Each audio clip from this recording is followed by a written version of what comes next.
schools, let me introduce our panelists for today. So on the next slide, we have a great lineup of speakers. We have Bini Samal, who is joining us from WaterAid India, and she's going to be talking about a deep burial experiment that they've tried in a tribal school, Ashram Shala in Nasik. We have Mahesh Nakarni, who is joining us from Nepal, and he's the executive director of HECAF 360. Mahesh is going to be talking about vermicomposting pilots that he and his team have been doing for a number of months and share some insights and findings from there. We have Ajinkya Dharia from PadCare Labs, who has, again, along with his colleagues, has developed an innovative technology that's looking at shredding and sterilizing menstrual waste. So essentially using non-burn technologies to process menstrual waste. So he's going to be shedding light on that. And lastly, we have Ankit Gupta, who's joining us from NEERI, and NEERI is the National Environmental Engineering Institute in India, and they have a environmentally friendly incinerator that they've developed, which is called Green Dispo, and he's going to shed some light on that technology. Now, before we head into each of these technologies, we'd like to reiterate some points on why it's really important for us to be looking at menstrual waste management, not just in the context of COVID, but really in general, and how we need to kind of strengthen our understanding and our approach towards safe menstrual waste management that causes the least amount of harm to users as well as to the environment in terms of air, water, and soil pollution. When we've been at MHAI, we've been looking at menstrual waste management for the past years in a more serious manner, and we've borrowed a lot from the solid waste field. We realized there are three ways to kind of look at menstrual waste management. One is to reduce the volume of waste that's being generated. Secondly is to look at technology that sterilize that waste and make it easier to handle, safer to handle. And the third one is really to look at how waste is transformed through the use of certain technologies in a way that lends itself to better disposal at the end. While we're going to be today talking more about the sterilizing waste and the transformation of waste through these technologies, we'd like to also emphasize that waste reduction is also one viable option to deal with menstrual waste. And this essentially means that instead of sanitary pads, we can also consider alternative reusable products, such as a variety of reusable cloth pads and pads made with various other types of textiles, as well as menstrual cups. And we do have some great examples of organizations and manufacturers who have promoted these products. What we've seen is throughout, no matter whatever technology we're using for waste management, segregation of waste is really critical. And we'd like speakers to kind of talk about how they're looking at this as they are working on their technologies. So with this, we're going to start our discussions with our panelists. So on the next slide, we have some key questions that we're posing to them. One is that we want each of our panelists to talk about the technology. What is that technology? Let them describe it for us. Secondly, we want to hear more from them as to where this technology has been used. What have been their implementation experiences? What's worked? What's been challenging? And last is, we want them to reflect a little bit on replication. How do we replicate these technologies? How do we scale up these technologies? Because this is relevant for others who may want to do it, as well as for government, national, state, and district level that many of us work with.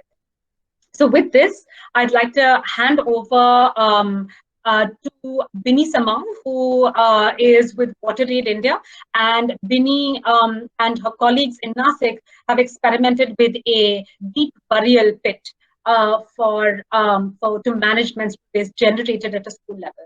So Bini, over to you. Do tell us about this technology and your implementation experiences, as well as your views for replication and scale.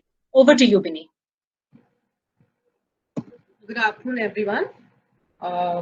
My name is Bini Samal, and there's some bandwidth issues from my end. I'll turn off the video if that's not a problem. All right. Not a problem, Bini. All right. Good afternoon, everyone. My name is Bini Samal, and I work for WaterAid India. I'm supporting their Ashram Shala project in the state of Maharashtra. I'll take a moment and share what an ashram shala is. Ashram shalas are residential schools. They are primarily for tribal students, and they're having around 400 average 400 students residing there and also studying there. So this project, the Ashram Shala project, focuses on three aspects. One is the capacity building of students, administrative staff, and administrative staff meaning the HM, the superintendent, right, the class 4 staff on water, sanitation, and hygiene. The second objective is providing relevant wash-related infrastructure to these ashram shalas, and third, the operation and maintenance of various kinds, which could be related to plumbing, which could be related to electrical supplies in that ashram shala. So these are three objectives we are working on. Coming back to the topic that has been allocated to me, which is deep burial technology. This technology is an upcoming exploratory alternative to incinerators currently for sanitary waste management, right? If you look at the diagram which I have posted, the presentation basically on the left, that's how the deep burial pit looks like, and that's how we have constructed. On the right, you have the real-time picture at the Mani Ashram Shala. This design has been developed in collaboration with CSIR Navy, with Ankit especially, who's on the panel, and he has helped us implement this at the Ashram Shala. Now, coming to the structure, if you look at the outside layer, it's a brick structure basically. If you go ahead, the second layer is soil, right? In order to hold that soil, we have used wire mesh. If you go down, there is a tap-like structure for leachate collection. On the left, you can see a little manhole there for soil sample collection. Limestone has also been used into one of these layers. And yes, so primarily this. Now, this is the basic structure of the pit. Now, how do you fill this? So this has been constructed. Now, how do you fill this? You put up a layer of sanitary pads, a 10 centimeter layer, followed by a layer of soil again. So you keep on making this layer without, compressing it till the time you reach half, the half length of the entire structure. Then you need to close it. So this pit was constructed last year in the month of November 2019, and it got filled up in the month of December 2019. So what we have done is we have done a pre-testing. Pre-testing meaning only soil samples, and the post-testing is still due in the month of June after the lockdown gets effected. The idea is that it's an above the ground structure to prevent contamination beneath and affecting the water. Now coming to the expenses part of this bit, the pit construction has costed us close to 15,000 rupees. The testing is around 20,000, which includes soil and leachate testing. The travel, because this ashram shala is really far off, so costed us around 10,000. This whole structure, construction costed us around 45,000. But at this moment, I would like to reiterate the fact that low-cost models can also be developed. You can also have a single brick layer structure. You can, you cannot do, you can remove the whole plastering part. You can make changes to the wire mesh which is inside, which will reduce the cost from 15,000 to about 7,000. Right. Moving ahead, one of the key questions that everybody keeps on asking us, we've presented it at various forums, is how do you get the buy of those people, right? So one is that you need to be constantly in touch with the ashram shala staff. You need to train them. Then there are various methods of training the students, interesting methods like using videos, using games they're interested in. Another concept which was developed as a part of this project is Dignity Room, which is a room which is like a toilet, bathroom kind of a thing, which provides all amenities which will be required by a woman, by a student, by a girl student who is menstruating. So that's the basic idea. Now, what I would like to focus on is that why should one explore this? See, at this moment, we are awaiting the results of the post-analysis. But we are also in conversation with various organizations who are willing to do this. We are willing to try this in various states so that we can, collaborate and connect and, share our learnings. That's the idea. But I would still suggest that this is a possible alternative to the current incinerators that we have. They are causing a lot of air, water, and soil pollution. So I think this is something that can be explored at an institutional level, at a community level, at the school level, the way we are trying. That's all from my end. If there are any questions, I'll be happy to answer. But this is the basic structure. It's very easy to construct. It took us a week's time to get it ready. And you can change the design also. I mean, the basic thing remains the same, but you can change it as per the number of girls or as per the number of women who will be using it. Great, thank you, Binny. And I remember that I think one of the things that you've shown us at the Ashram Shala itself is that this Ashram Shala did have an electric incinerator, which was lying, I think, stuffed with pads in the superintendent's room because it was no longer functional, and there are electricity supply issues in this Ashram Shala. And that's when you and your team were looking for various alternatives. So I'd just like to reiterate something that Binny said. One is that this is very much an experimental model. We're waiting to see the results of this, and the results meaning that as the decomposition happens of the pads, how safe is that soil and other decomposed materials? Ideally, we want to be in a situation where that decomposed material can then be taken out of this pit and reused to layer when the pit starts filling up with sanitary pads. So we're waiting to find out the results post the lockdown, and we'll keep everyone posted on this. But definitely something for everyone to experiment with. And I think Binny and her team would be very happy to share further details on this.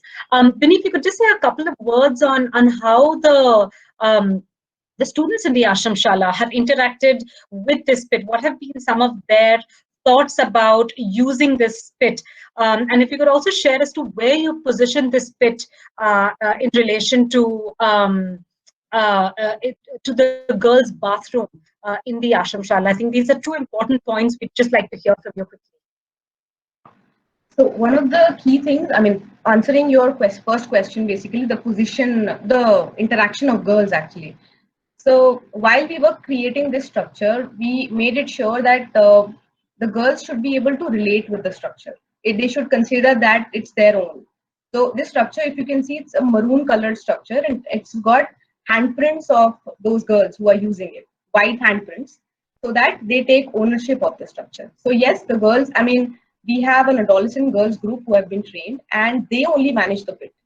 Our animator goes there and checks the pit. Everything is being done, as per protocol, but the entire management is done by the girls of the Ashram Shala. Answering your second question on the position of the pit has been placed very close to the bathroom, which is also a dignity room in this Ashram Shala. All, IEC material have been placed so that, young girls also who don't have anyone, to support them, they are also able to see, and there are interactive pictures present in the bathroom. You can see it, you can learn from there. So it's definitely placed near the bathroom so that a dustbin can be placed there, and then girls from the the leadership group can pick up and drop it there, and then cover it with a layer of soil. That's that. Is there any other questions? Yeah. Thanks, Binny. Thanks, Binny. If anyone has any questions, Sani says, please put it in the chat box. We'll make sure we get to it. We'd like to now move on to Maheshji. Maheshji is joining us from Nepal, and he and his team at HECAF 360 have been experimenting with a vermicomposting model, which is that they're using worms to decompose various types of menstrual hygiene materials. So Maheshji, over to you. We'd love to hear about what you and your team have been doing. Yes, over to you. Okay, good afternoon, everyone. And Arunadji, thank you very much for inviting us to be part of this webinar. Actually, when we talk about menstrual hygiene, at the moment, like we are doing menstrual hygiene management without thinking about waste disposal. They're just taking the things, using it, and just throwing it. So we feel it when we have this. Doing a zero waste project in schools, in nursery, in hospitals. We found that the waste management is without the managing the sanitary pad waste properly. There is to achieve zero waste is very difficult. That was our challenge. So then, in that concept, we were thinking about how to do the disposal of these pads, because everywhere we cannot provide autoclave. Everywhere we cannot. We may not have the other technologies. So that was our challenge. And what we did was, we thought that we have to be a very down to earth system. We have to be doable. We have to be economical. So studying all these things would be. So then we see that in the market there are a lot of pads, type of pads available in the market. There are different types of pad available in the market. In Nepal, there are around 57 categories of pads available in Nepal, and it's difficult to see whose disposal will be, what kind of disposal will be for those pads, because they are different materials, different compositions like that. So in that context, we did a survey in the market, and we found different type of. We categorized it, and we selected around 30 types of pads we collected, and we thought that we would do a first preliminary test on doing a vermicomposting. So this is our tabletop exercise. This is not a big in the field. So we in our office, we set up this system and doing this vermicomposting. I think I would like to request Tanya to show the movie so that I can talk later. I have a small clip on that. Yes, just give us a moment, Mahesh. Will be playing the video. Yeah, okay, then I'm talking. So we have just prepared a small clip on that, and this shows that how it could be done. And we found that there are very interesting results. That this is our first phase, so we cannot give you a 100% conclusion now. But what we found is that, yeah, this is our.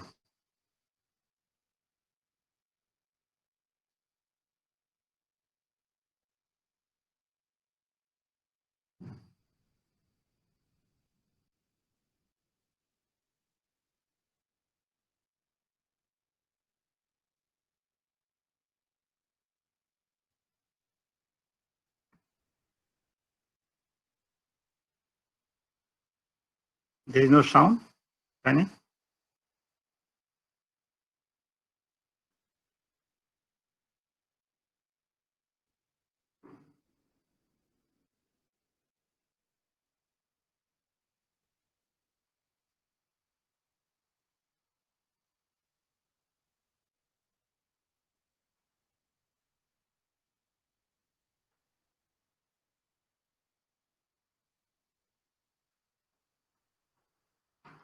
Tanya, can you put the sound also?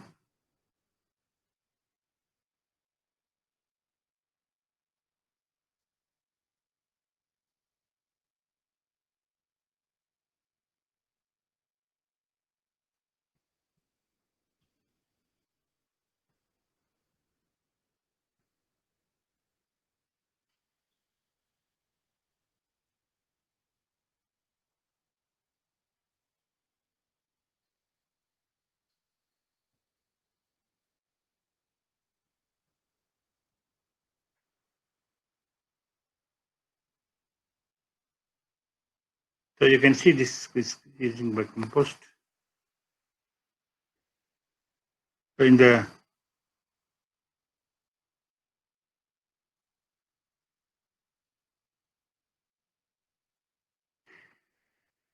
this is our staff doing this vermicomposting. So yeah. So as seeing this in the end, you saw this result that not every pad is compostable, because the pad has sap, the pad has plastics, all these things. So we found that there are few pads which is compostable, and we are now working more research on those pads only. Among 30, we came to around 3-4 pads, which is good to have compost. When we say pads and the use of pads and disposal things, there are possibility of using the crops, the other things, but we have to see in our local condition, in our developing countries, the strategy. Like we have a very nation where the people may have difficult to buy the pads. So what we thought was, what could be done in the school, what could be done in the community, what could be done in home. So I think this is a very good option we found at the moment. We are not in conclusion yet, but we see that there are pads which is compostable, and those pads, if we use it, then it will be very easy to dispose them. So we have to think what kind of pad we should use, whether it is environment friendly or not environment friendly. All those things we have to decide based on that these things. So this is, because we will have a big problem with the disposal in coming days. Now also, like in Nepal, there are. I'm not talking about India, but in Nepal we are using around 12.1 million pad every year. So that means we have a big consumption. Compared to India is nothing, but still India may have bigger consumption. So that comes to waste. So when we talk about waste, we have to go to the think about the disposal later. So this is how we are developing this system, and we are trying to do a real life scenario testing soon.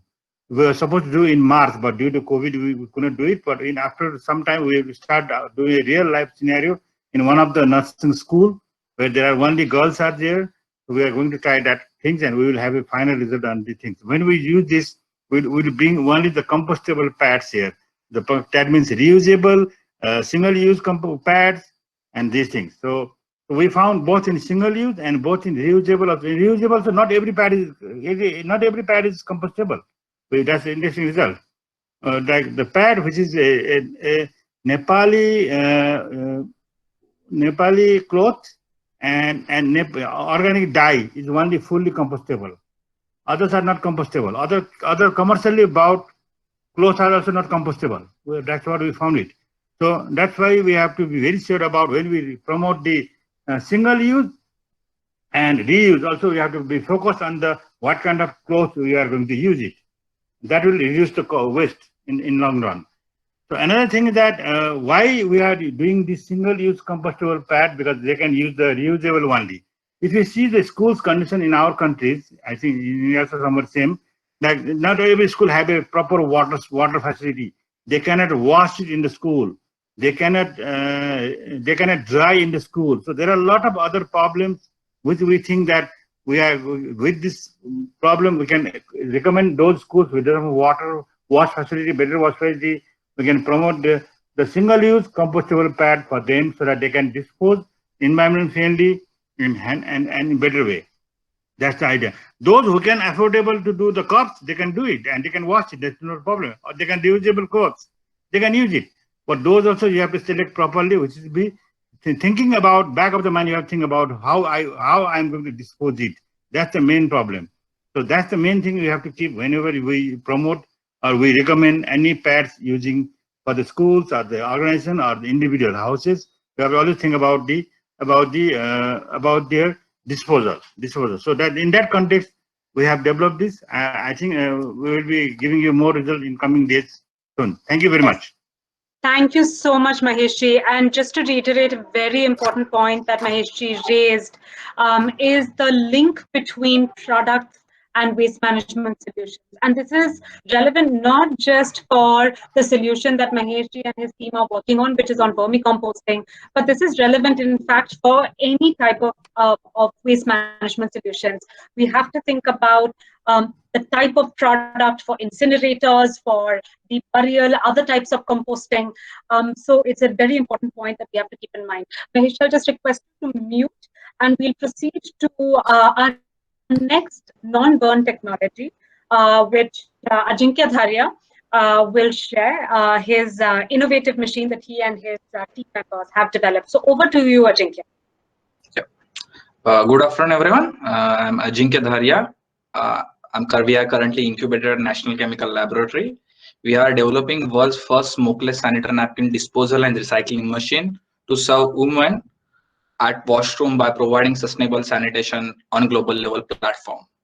So if you know, in terms of numbers, 12 billion sanitary napkins get generated in India annually, and 98% of this waste goes to the landfill and water bodies every year. And apart from that, 60% Indian women facing the urinary tract infection due to the improper menstrual hygiene management facilities not available at the washrooms. Apart from that, 23% girls drop out every year from schools when they start menstruating, again due to poor menstrual hygiene management at school level. So if you observe that when we did a survey at Pune, we are currently based out of Pune, and in we survey, we found that 98%, more than 990 plus women tell that they are feeling very disgust, feeling issues of smell while disposing the used sanitary napkins at the washrooms. So, and when we did the background research, we found that there are a number of disposal methods are available, like but most of the women prefer to put the pad in normal waste channel, the flushing it up, burning it up, and only scientific methodology is available is incineration. Incineration is coming along with the demerit like smoke, smell, high recurring cost, and high setup cost, and having adverse effect on the environment as well. So what we did at Padcare Labs, we back engineer, we did all the market research, and we have developed this sanitary napkin disposal and recycling machine to provide sustainable hygiene and sanitation by using our patent pending 5D technology, which is the instant, odorless, and colorless, unlike traditional incinerators. So the 5D technology, where the 5Ds are disinfection, deodorization, decolorization, disintegration, and deswelling and deactivation of superabsorbent polymer. So there are, if you observe, there are two machines where Sanico, where one is a central machine, which is a complete processing unit, and the UVCO is a part of collection where these systems can be installed at individual washrooms. So major challenges, what we observe from user perspective, the disposal facilities requirement at the washrooms, where the incinerators cannot fit on individual washrooms, considering the cost associated with it, considering the electricity and infrastructure requirement. So what we did that we have developed a small compact device that can be installed at individual washrooms, and every organization has own hospitality management team. Also, we are collecting it on weekly basis because it can save under 30 parts at a time and can save up to 15 days as well, or 2 weeks. And we are collecting this waste and disposing at center level in Sanico 800, where within just 3 minutes we can dispose 30 parts. So in Sanico 800, there are the systems where the technology in terms of chemomechanical what we have developed, and when we already got the results up to 5 log, which calls 99.99% bacterial and viral reduction. We are using the organic chemicals, which is not harming the environment as well, which is although boosting the COD and affecting having good positive impact on the sewage as well. Interestingly, within this 33 minutes, the waste coming out of it, we are getting separated cellulose, plastic, and we are deactivating the superabsorbent polymer. And after taking this dry output, we can reuse. Already we have sent the sample in paper packaging industries having direct no human touch, where it can be reused and recycled with good value. Again, the plastic, which is a polypropylene, which can be used for the making plastic bricks, plastic pallets as well. And one interestingly innovation what we are working on and where we are looking into how it can be used as a fuel, because the calorific value of sanitary napkin per kg is equivalent to the coal. And we are looking for working with the teams and scientist teams where we can use it as a coal, or it can be used in paper industry, also cement industries and mechanical industries as a fuel. So where we are looking, the world is facing the issue in terms of diapers, sanitary napkins, tampons, menstrual cup disposal, and we have a method of chemomechanical method we can retreat and reuse and close this loop by our patent pending technology. Interestingly, as this waste is not going in normal waste channel, because we are collecting and we are handling in completely separate way, it is having low carbon footprint as well. Typically, one sanitary napkin single sanitary napkin generates 320 kg of carbon if it is going in the landfill, and in our case, we are just generating 1.8 kg of carbon and for this complete process, including from the collection. And as this waste is not going in a normal waste channel, it is saving other value-added waste from getting contaminated. So there are different stakeholders, and we already have deployed this solution. We are not commercialized yet. We are still pilot testing. We are into certifications. But where we in last 6 to 7 months we have installed this machine across Pune city, almost serving 350 plus women on daily basis, dispose 5,000 plus pads, serving waste pickers on daily basis, and we save almost 1 metric tons of carbon within last 6 to 7 months. So we are looking forward to launch this project as early as possible after getting certain regulatory clearance, and we are working with the regulatory aspects. But interestingly, we have stakeholders, and this is what we have developed by having taking user, waste pickers, and customer as a center, where these organizations and these customers or the users having different problems compared to the customers in terms of government facing a different problem from disposal. So one interesting point I have to mention here, that user is not exactly, they don't want to know how exactly is going to dispose that, but they just want to get rid out of it. It is our duty to how to dispose it in safely manner. So yes, we are looking forward to launch this project as early as possible, and in terms of to give the beneficiary or to support our different stakeholders like users, waste pickers, government bodies as well. So we are working closely with the Toilet Board Coalition, which is a top coalition, a global coalition, in terms of to provide such kind of facilities across the globe, as well as different organizations like Smart City Pune, Startup India, and Invest India to install this as mass level. So I think, yeah, this is from our side in terms of technological side. Yeah. Thank you. Great. Thank you so much, Ajinkya. And I think that, I mean, you've taken this conversation one step forward. You're not just looking at a potentially a feasible solution to deal with this waste, but you're actually looking at how can we use the byproducts of processing this waste in a particular way. So looking at this whole waste to energy, waste to use kind of circular economy, it's a fantastic, very important point that you've raised. So thank you for that. I'm sure many of you have questions for Ajinkya, as you do for Maheshji and for Vinny. Please do post them in the chat box. And for our speakers, do interact with the chat box and post your responses as well. We're now going to move on to Ankit and Neeri now. Ankit has not only supported Vinny and her team to build, to actually design the deep burial pit, but they actually have a very large project that's looking at, you know, environmentally sound incinerator systems, given that these are the machines that are being installed very widely in the country. So Ankit, we'd like to hear more about your Green Dispo. What's your thought behind it, and why are you telling us that it's an environmentally friendly incinerator? Over to you. Yeah, thank you, Arundhati, and thank you, Tanya, for hosting very important webinar. And I would start with introducing Neeri. Neeri is basically a central government institute. So we started in 1958 as Central Public Health Engineering Research Institute and named as Neeri in 1974. So we started with mandate of water. Then as the environmental arena expanded, we added more aspects of air, wastewater, noise pollution, climate change into our arena, and we are like a full-fledged institute who are working in every aspect of the environment. So I think the rationale of the problem is well set and everybody has talked about it. Now, we all understand that the current solutions which are available with us are not adequate, hence we are holding this webinar. So I think with looking at the at the magnitude of the problem, I would say that there is adequate potential in every technology and we should be technology agnostic, and a mix of options should always be explored to get a better every time so that the innovation continues. Now, looking at the Western world, we have seen that Western world has been very good in segregating their waste. So, and finally incinerating the same. So it has not been a problem for the developed countries, but more of a developing countries. So we have been seeing small incinerator as a solution to this challenge. And there are a lot of issues with small scale incinerators in market, as low temperatures, the safety aspects, the emission issues, the energy footprint related to it, the cost and O&M which have been highlighted, and even the durability has been an issue. So Neeri have been looking at how do we remove this resistance to develop actually an improved incinerator and come up with Green Dispo.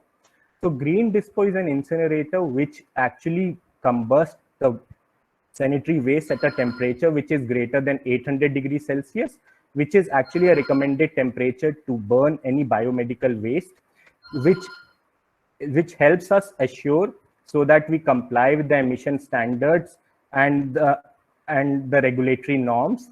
And this green disco which we have developed eliminates the emissions of dioxins, furands, which are carcinogenic in nature. It can actually be designed for multiple loads, so that scale of the technology has also been explored. We have designed it into multiple models with different feed loads, and energy consumption have been approximately 1 kilowatt, and the ash which is generated is less than 5% of the weight of the pad. And we have thoroughly tested the emissions, so that the emission readings which I have presented in my slide is almost 10 repeated trials we have taken on multiple locations. And we have been in market from past 2 years using this product and have gained lot of insights into the implementation challenges into fields. So one of the challenges which we have seen is like the standards and the guidelines for small incinerators are not very rigid, and I would say are not written in a way to promote these type of technologies. Rather the government have been more pushy to use centralized facilities to actually incinerate these waste. And there have been no norms for BIS approvals or any emission approvals or any test laboratory to actually test these for performance. The durability has also been an issue when we started with our initial prototype. And being a government institution, we have actually licensed this to a company. So we have seen that there have been issues with conformity of production. Sometimes the quality of the product has degraded. The heater has failed in the field. So from past 2 years, we have been working largely on addressing this issue, and the model which is shown in picture is slightly optimized model where all these issues have been addressed. And I would say when we start discussing this issue, I think the major aspects also remains to start with a preventive approach of using a non-bleach pad, biodegradable pad. So those would obviously add value to the mix of solutions which we are proposing. I think the deep burial pit has been a very good option, should be explored. And I think the chemical treatment which Ajinkya has reflected, and using the waste generated into pellets. And so just a word of caution that we have seen, and also we work large on cleaner energy. So whenever a material is used as a pellet, and there is a lot of focus on government pushing refuse derived fuels, so the emission characterizations in the furnaces have been an issue, and emissions should be characterized. And I think we could also connect with Ajinkya and help him in this aspect. So as I see, there are multiple active potential technology solutions which people have been discussing, like composting is one. But as truly highlighted, that it is not working with commercial SAP pads, and very limited data is available. And even the pathogens manifestations with these pads have to be looked into. And when we say any pad is compostable, actually it is compostable in an industrial compost facility. So it needs certain amount of temperature and pressure to actually make a compost. And very limited data is available, and a good option to be explored. Deep burial, definitely WaterAid has taken a good lead into this. And definitely there are environmental implications when we are looking into deep burial into a real-time field like flooding, an impact of groundwater, and lot of demarcations have to be made when it's actually made a deep burial pit. Chemical disinfection is, as pointed out, has been used by many I think solutions, where the chemical being used is not right. But I think this one from PadLab has been a biodegradable one, and I think should be looked as a potential solution. But a mass balance and emissions, saying no emissions would not be right at this point, because there are some VOCs emissions when a chemical is actually mixed, and the pads which uses dye and its chemical interaction with the dye used in pad has to be explored. And obviously there is limited data on characteristics of the final treated product, and it's still in infancy, I would say.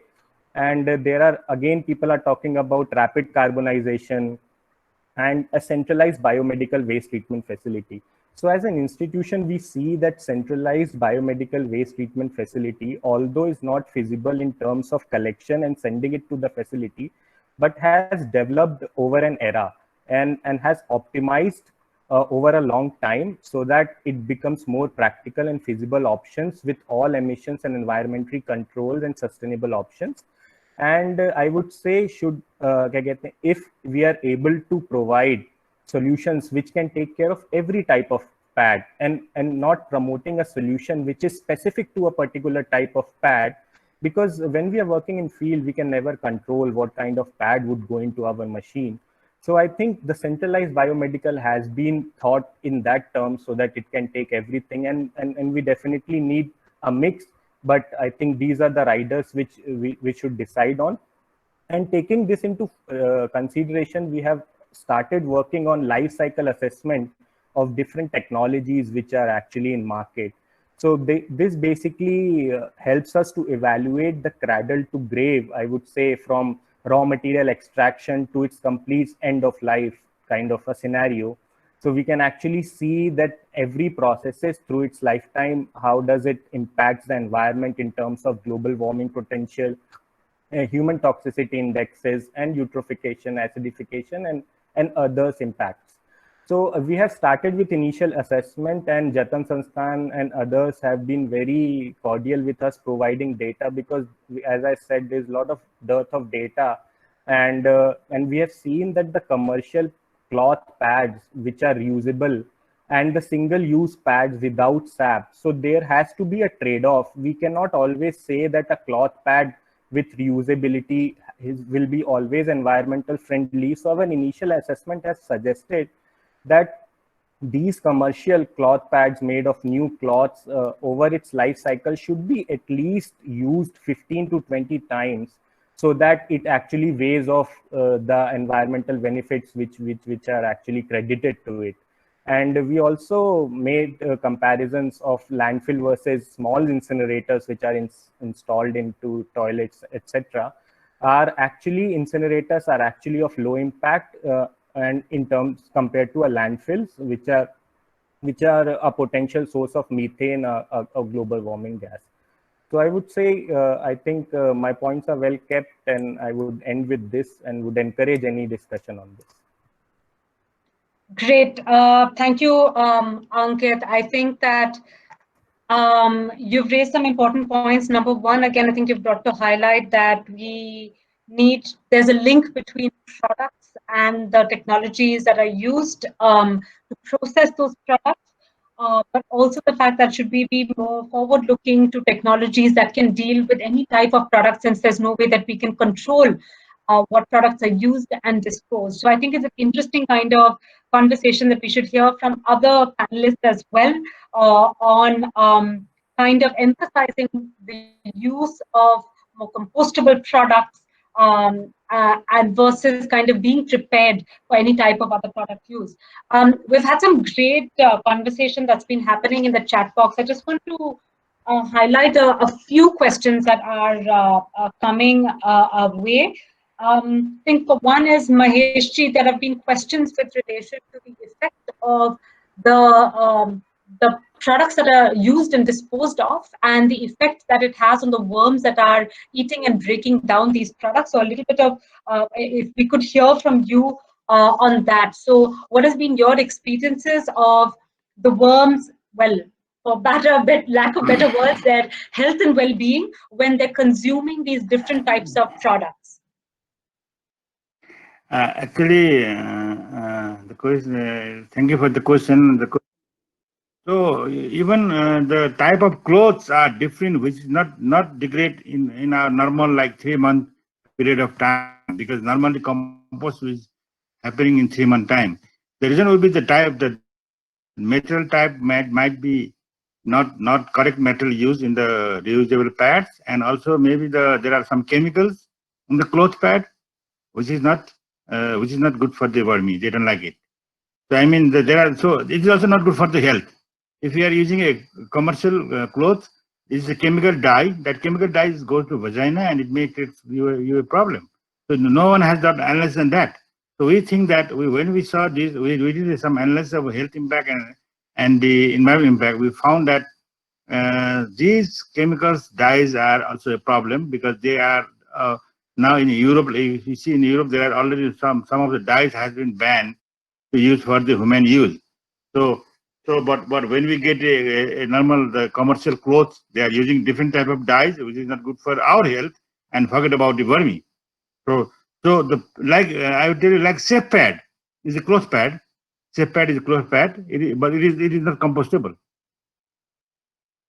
So totally nothing happened in 3 to 4 months. Nothing happened. Nothing changed. Not a single thing.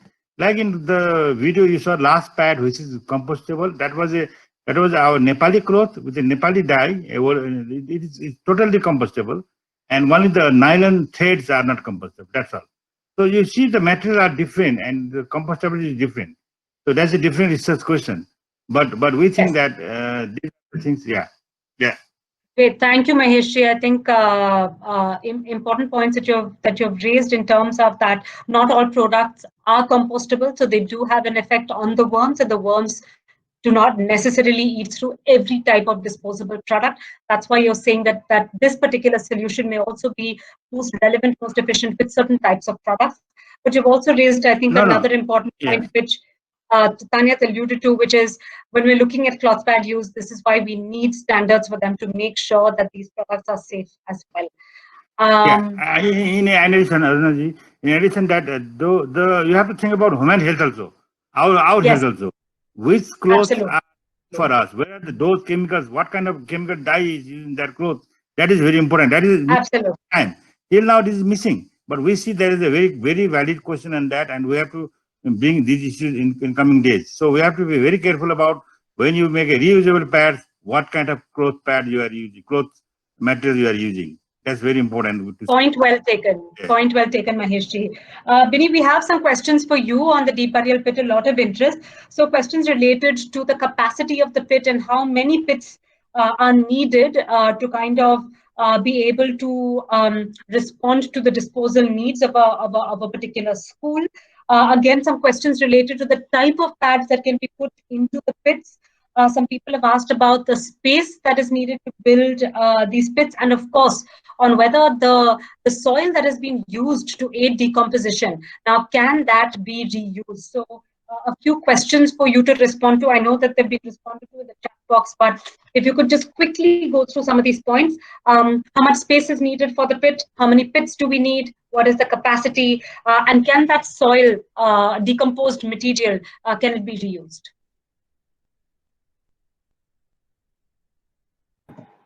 Too many questions, Arundhati. Too many. I know. It has... Time. All right. So talking about the space that is required, I've already given the dimensions of the place. Obviously, it's a big structure. It appears big. It's big. We are only trying it at this moment at the communities or maybe, in residential schools where you have enough space. Yes, it can be tried out in households. One could see that, but yes, it occupies space as per the diagram that you can see. In terms of the number of pits that are required, because this is still being explored, ideally we should have created at least 2 pits. But looking into what the school wants, and if this is just an experiment, we've tried it out only with 1 pit. Anyone who is trying to do it should try with 2 pits, keeping one as control and one as when you are filling it with pads. Your third question in terms of capacity, I think this pit has close to 200 pads approximately. It got filled up in a month's time, and it has got close to 200 pads. And what else? I mean, I forgot the last question. These are 3 questions, right? Yes, and about whether the mud and the decomposed materials can be reused. So that is still being explored. I already told you that we've only done pre-soil sampling. The post-soil and leachate sampling is still pending. So we are awaiting the results. After we get the results and we feel that the soil has, it's not very contaminated and can still be used, we can, consider reusing it into the pit. So that's still a question that even we are waiting, awaiting the answer for. Great. Thank you so much, Bini.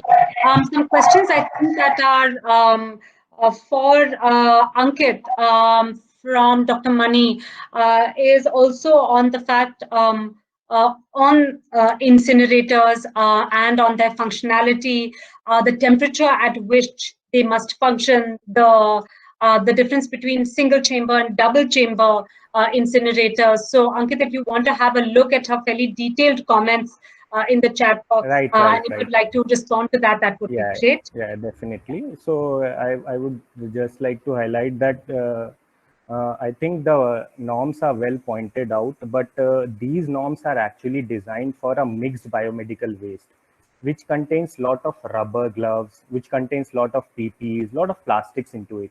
But fairly, when we see a segregated waste, which we are proposing is a sanitary waste, there's a lot of cellulose which is built into it, and majorly if you see peer-reviewed literature, it contains approximately 70 to 80% of cellulose as a base content. So definitely a requirement of secondary heater would be required, and in cases where we are disposing rubber-based material, but here the focus has been sanitary napkins, and the norms which actually talks about is basically to control the emissions. So far and we have been able to meet these emission norms, which are actually imposed for a centralized facility. So we are good to go. I think we should not be very stringent on use of a secondary heater, because all those norms have actually been defined for a centralized facility, which actually also have a lot of anatomy waste which goes into it. So there's a possibility that lot of particulate matter have been generated through its combustion, and a lot of control technologies would be desired in that sense for a centralized facility. And I'm not denying the fact that centralized option has been a very potential, and has also said that if the segregation becomes a possibility for us, these solutions should always be promoted. But I think people have actually, when they are looking at small scale incinerators, they have always seen incinerators which are actually non-functional due to some or the other reasons, and maybe the electricity supply, maybe the heater failure. So we have been primarily focusing to address these challenges. In case if this product is used for incinerating the products like gloves, like PPEs and all those stuff. So we also have a second model which comes with a secondary heater, which is actually not 1100, but the norm says it is 1050 plus minus 50. And I think that would be able to take care burning rubbers. And we have also developed a Venturi control system when we are scaling up these options to a community level. And I've also explored the control options, but these control options would come in handy when I think the waste is more mixed in nature. Great, thank you so much, Ankit, for your perspective. I'm just going to end with just one last question. I know there are lots of questions popping up, so I request the speakers to look at the chat box. But one question I think that is relevant for all four of us speakers is, how are you monitoring your process? And this is really critical, because all of you have, perhaps save Green Dispo, are your technologies, your solutions are still being experimented. They're in pilot mode. So what are the various types of monitoring processes that you have in place to see how is this working? And perhaps if I could add something to this is, what's the kind of user feedback? How are you seeking that user feedback? So if you could hear from each one of you very briefly on this. So I'll start with Binny. Binny, any thoughts on monitoring as well as on user feedback? How do you generate that?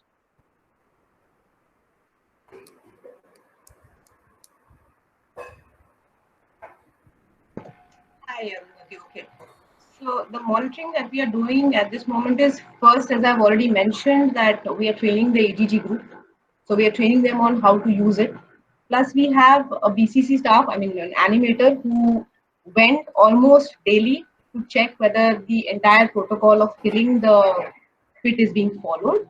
And plus, in terms of testing, we've already done, as I've said, we have done the pre-testing, and the post-testing is still pending. But it's important to train the people who are already living in that community, because the animator will not be able to go over there and the project will not continue forever. So it's also important to tell the community, whoever is living there, train them on how to use it properly, and at the same time follow the protocol as given. There's anything else I can add? Yeah. Great, thanks, Vinny. Ajinkya, how are you monitoring your technology and gaining some user feedback?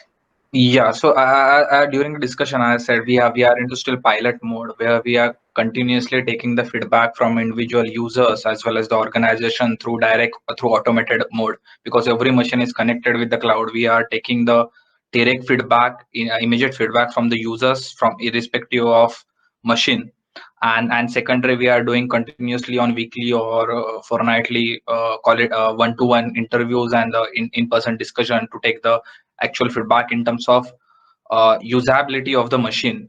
Yeah, and in terms of testing, yes, we already had basic certifications from the NABL and the CSIR NCL.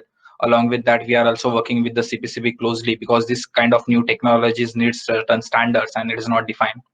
So we are working with the pollution control board as well. So, but in terms of monitoring, we are doing close qualitative as well as quantitative monitoring. Great, thank you, Ajinkya. Maheshji, thoughts from your end? I know that you have a wormy mom who's looking after the worms and ensuring their well-being, but what can you share about monitoring? Monitoring, I think the technology is very simple. This technology, it doesn't need lot of monitoring here.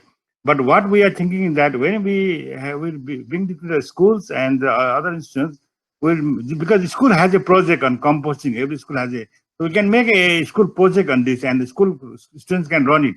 So it will be a self-monitoring system, and we can have our monitoring system also. I think monitoring will not be much required here, but we have to make a part of the school system this. Then I think it will not be a big problem, in my opinion. So Okay. so it will be a self-monitoring system. Okay, Yeah. thanks, Maheshji. Ankit, since your model is actually out in the market being used, how have you looked at it? Because you've also made iterations and improvements in the technology. I did not get your question. So, Ankit, I'm asking about how do you monitor that technology, whether it's working as it is supposed to, and how are you getting user feedback on how the technology is working for them? Yeah, right. So Arundhati, we have faced few issues when we started with it. So there was a lot of heater failures, which actually happened for us. There were a lot of emission issues when the temperature was not rising up to 800. So the user feedback has always been good because it ensures instant disposal, bringing into an ash, which is actually less than 5% of the weight.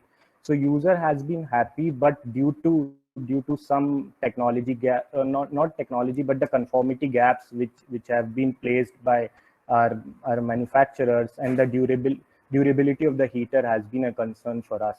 So we have grown through this, and I think we have few models which are actually now in market. So I would say we have actually 3 models of this. One is basically a product which we are basically promoting for pads, which are actually cellulose made, not containing sap and not bleached, so they can actually be used without a secondary heater. And pads which are actually commercial pads, so there is a possibility, although there is not much literature on how the bleaching is done, and there is no product information on the product saying that this is a bleach pad. So whenever there is an urban use of commercial pads being disposed into such units, we have also developed the secondary heater, which actually operates at a temperature of 1100 degree, or approximately maybe plus minus 50 degree, to take care of dioxins and furans, which are actually generated due to chlorination of these pads. So these have also been taken care, but we have also tested this without secondary heater. And we have seen that with commercial pads also, we are trying to comply with the dioxins and furans norms, which are actually specified for biomedical waste treatments. And but going into field, we have realized that people have different perspective and their different usage pattern. And the major agenda has been an overall goal of environmental protection. We have been encouraging units with our newer prototype using a secondary heater at approximately 1050. Great, Ankit. Thank you for taking us through such details. We're going to close the webinar right now, but I'd like to again thank very much our speakers for today and for being so open and honest with their technologies, what's worked, what's not worked, and the challenges of each of these technologies. It takes a lot to experiment. It's not easy, and they've really come forth to look for feasible solutions. So I think a big round of applause from all of us is due to these individuals and organizations who have taken this leap to find innovative solutions. And let's provide them with constructive feedback. Let's see if we can try some of these models in our own project areas. So once again, I'd like to thank Ajinkya, Ankit, Maheshji, and Binny for joining us today. And I'd like to thank all of you for joining us in this webinar. We have recorded this. We'll share the recording as well as PPTs that some of the speakers have shared with us, along with other documentation of their work, of their projects. So we'll make sure that we send all this to you next week. Bear with us, and next week you'll get a bunch of resources from us. Thank you very much. I also like to